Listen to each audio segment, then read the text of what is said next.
ಮಾರಾಯವರು ಇದ್ರು ಸರ್. ಇವ್ರು ಏನ್ ಈ ಕಡೆದವ್ರು ಏನ್ ತಕರಾರು ಮಾಡಿದ್ರು ಸರ್ ಅವ್ರು, ಇವ್ರು ಮಾಡಿದ್ದ ಸರಿ ಅಂತ ಹೇಳಿದ್ರು. ನಮ್ಮ ಸರ್ವೇಯರ್ ಕೇಳಿದಾಗ ಫೋನ್ ಆಗಿ ಸರ್, ನಾವು ಮಾಡಿದ ಸರ್ವೆ ಕರೆಕ್ಟ್ ಐತಿ, ನಾವು ಏನ್ ಅಲ್ಲಿ ಬಂದಿದೀವೋ ಅದು ಸರಿ ಐತೆ ಅಂತ ಸರ್. ನಮ್ಮ ಮಾರಾಯವರು ಕೂಡ ಅದು ಮಾರ್ಕಿಂಗ್ ಮಾಡಿದ್ ಸರಿ ಅಂತ ಹೇಳಿದ್ರು. ಮೊದಲ ಈ ಮೂರ್ ಸಲ ನೀವು ಸರ್ವೆ ಮಾಡ್ರೆ 3 ಸಲ ತೋರಿಸಿದ್ರಿಲ್ಲ ಬೇರೆ ಬೇರೆ ಕಡೆ. ಈಗ ನೋಡ್ರಿ ಸಾಹೇಬ್ರ, ಅಲ್ಲಿ ಹೋಗಿ ನೀವೇ ಜಗಳ ಹಚ್ಚಕದ್ರಿ. ಅಲ್ಲಿ ಒಂದು ಸುದ್ದಿ ಮಾಡಿ ಕೊಟ್ಟು ಬಂದಿದ್ರೆ ಏನೋ ಅಲ್ಲ, ಒಮ್ಮೆ ಆ ಕಡೆ ತೋರಿಸ್ತೀರಿ, ಒಮ್ಮೆ ಈ ಕಡೆ ತೋರಿಸ್ತೀರಿ. ಮತ್ತೆ ಜಗಳದವ್ರು ಹಳ್ಳಿ ಕೊಟ್ಟು ಏನ್ ಮಾಡ್ತಾರೆ ಜನ?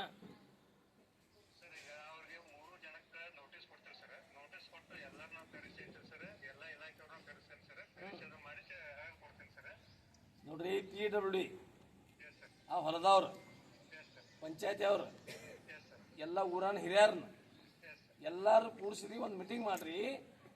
ಎಲ್ಲ ಅಧಿಕಾರಿಗಳು ಬರ್ಬೇಕು, ಪೊಲೀಸ್ ಸ್ಟೇಷನ್ ಪೊಲೀಸರು ಬರ್ಬೇಕು. ಎಲ್ಲಾರು ಬಂದು ಅದು ಎಲ್ಲಿ ರಸ್ತೆ ಐತೆ ಅವ್ನು ಮೋಸ್ಟ್ಲಿ ಅವ್ರಿಗೆ ಕಲ್ಲು ಹೋಗೋದು ಕೊಡ್ಲಿ. ಆ ಪ್ರಕಾರ ಯಾರ ತಕರಾರು ಮಾಡಿದ್ರೆ ಕಂಪ್ಲೇಂಟ್ ಕೊಟ್ಟು ಅವ್ರ ಒಳಗೆ